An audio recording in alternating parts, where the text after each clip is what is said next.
Good morning and welcome back. It is now May 18th, a little bit breezy, quite cool today. We did have a pretty cool weekend with a few little rain showers, but really nothing that amounted to anything. My rain gauge here outside Nobleford didn't even show a millimeter. So let's take a look and see what's going on in the fields. This field's been seeded into canola almost 2 weeks now. You can see foxtail and the downy brome that was here at seeding time is pretty much completely torched now. We've got very good control with the glyphosate and crimson and prospect on everything. So here we have, there's a dry seed sitting in that upper fluff. Hopefully we still have some seed down in the moisture down here. Yeah, so right there, there's the seed, another seed. So there is some seed there, but it's no longer sitting in the moisture. That moisture level has dropped down below the seed, which isn't what we want. So looks like we're going to have pretty spotty germination in this field. I have found a few spots where there is some germinated seed that just hasn't emerged yet. Well, I got lots of fields like this with wheat that are just starting to emerge. You can see a few just starting to come up here. You know, some spots in the field are better than others. This spot is being really slow here. Very, very dry soil conditions, as you can see. Got to go down 1.5 inches or more just to hit moisture layer now that we've been basically a month or more without moisture. So not ideal conditions, but you can see some of that deep-seeded wheat did get enough moisture to germinate. It's just not out yet. So we just need a few more days. We'll probably have a pretty good stand here, and hopefully we get some rain soon. This field was seeded into corn last week, and as you can see, it has suffered a bit of erosion since last week, so it's actually difficult in some areas to even tell where the seed rows are. But when you start digging down now, that corn was just starting to germinate, so luckily it was not emerged yet. Corn that was just emerging can be a little sensitive to erosion and could well have been damaged, but luckily that is not the case in this field. Well, the barley at the small plots is looking pretty good this week. Big difference compared to last time I was here, which was really only just a few days ago now. Mostly up just in single leaf stage. No visible difference between any of the plots at this time, whether applied or unapplied. Everything looking pretty similar, but of course, since application, there has been zero rain. Well, we just had a shower come through the area and drop some rain for about a minute. Not a whole lot, just basically tamped down the dust for a minute here, I think. Although knowing our luck, it's probably going to cause some kochia to germinate. So this barley is one of the first seeded barley fields on this farm. Looking pretty good here now. We're in third leaf, doing pretty well. No sign of disease or insect damage in here. There was a little bit of cutworm feeding last week on some of the leaf tips, but it has now rapidly outgrown that, and things are looking pretty good. So we're probably going to be doing herbicide timing in here for next week. Most of these fields are going to be getting Axial Extreme plus Talonor. Well, lots of my pea fields like this one are doing pretty well, you know, with the residual herbicides used for pre-burn as well as dry conditions. There's been very little for any sort of weed germination. There's still quite a few peas just starting to come out of the ground here, but most are, you know, hitting that 2-3 node stage. So we're kind of at really early herbicide timing in here now. But right now there's absolutely no kochia really to find. So it's just not worth spraying at the moment. Now that we've had a slight shower move through the area, potentially that could change the next few days. So we've got probably about a 10-day window between now and kind of the end of the 6-node stage where we want to be spraying, so have to keep an eye on them. Well, we managed to get a little bit of rain overnight. I think it varies from area to area. Over by Picture Butte here now, and it is wet enough that there is mud. Had to put my gumboots on this morning, so that is pretty nice. It was definitely more than enough to meet up those moisture layers, so that's great. I'm going to head out west towards Fort McLeod here shortly, look at some fields out there. Hopefully they got as much over there because we really need it there. Well, this morning's rain was certainly spotty. I mean, I'm only about 4 miles west of where I started, and this field here, you can see, you know, once you scrape down, that's just dry underneath. So at the most, we only got 1, maybe 2 mils of moisture here, not enough to meet the layers up anyways. So just shows you how variable it is. Apparently, once you get farther west from Nobleford, it was really only a mil, if even that.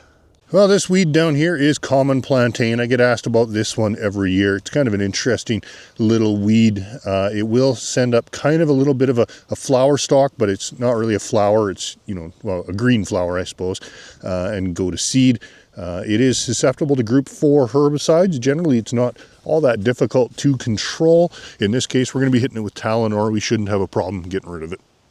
Well, lots of my barley is in about this stage, hitting 3-leaf stage, which means we're going to start thinking about herbicide in the next week here. So lots and lots of volunteer canola is up in this field here in various stages, as well as lamb's quarters. You can see this one's just out of cotyledon stage here. This one's got 4 true leaves on it here already, so growing pretty fast. There's also some buckwheat and a little bit of chickweed and stuff in this field as well. And yeah, here's some round leaf mallow right there. So lots of little weeds in here this year in this field. We're going to be using Axial Extreme as well as Talinor in here mixed up, which basically makes Axial Max, and that should do a really good job at taking care of some of these stubborn weeds. Last year we used a different broadleaf herbicide and we had a lot of trouble controlling some of the lamb's quarters. Here's a good example of what I'm looking for in barley when it comes to wireworm. You can see these 2 leaves off-colored yellow. When you pull them up, they've got obviously has been chewed off at the bottom here and here. So here's another one. You can see in this plant here, there's a dead leaf. You pull this guy up, you can see that bottom has been totally shredded in there. So definitely a little bit of wireworm activity in this field. Not enough to reduce the stand density, really. There is the odd dead plant here and there, but pretty few and far between. You can also see it looks like we got a little bit of scald on the tip of this one right here, and that is probably just caused from some of that leaf tip damage from last week's wind, which was pretty brutal in this area here by Fort Macleod. Well, here's that area in the canola field that was eroding so bad last week, and you can see that it is pretty severe in a few spots here. This relatively sandy, dry ground. You can see we do have seed that is blown out of the seed rows and is kind of scattered around. You can kind of faintly see where the seed row was here because there's still some fertilizer prills all kind of in a line. And then as we come down to where the erosion isn't quite so severe in this particular spot, you can see we have canola emerging. So results are going to be somewhat mixed. This is definitely going to be a thin spot, but there will be a stand here. But it's a little early to say. The canola really is still emerging in here. So in another week or so, we will definitely know more. In these kind of conditions, you could come in and reseed patches like this, put some new seed in the ground, but unless we get some rain, there's not going to be much here to get it germinated. Well, down here by McGrath, there's definitely some pretty severe wind erosion in a few places. This area here, I think the winds were clocked at over 100 kilometers an hour on Thursday. This is relatively sandy ground seeded to wheat. It had been extremely dry and had limited germination, therefore not a whole lot to hold the ground together. And as you can see, it has blown extremely badly. So where the wheat does remain, it is going to survive for the most part, but it's pretty badly beaten up. You can see we got some dead leaves. We've lost a few plants here and there.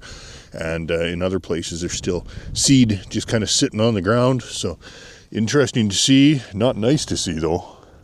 That wind here must have been pretty severe because some of these drifts is not really even hardly sand anymore. That's damn near gravel.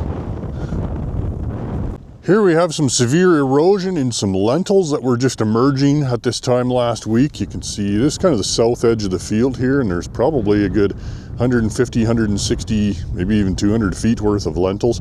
That just the erosion here is just absolutely severe, running west and east. So for the most part, a lot of those lentils hadn't germinated or were just starting to germinate, and now they've basically just been left completely exposed on that surface.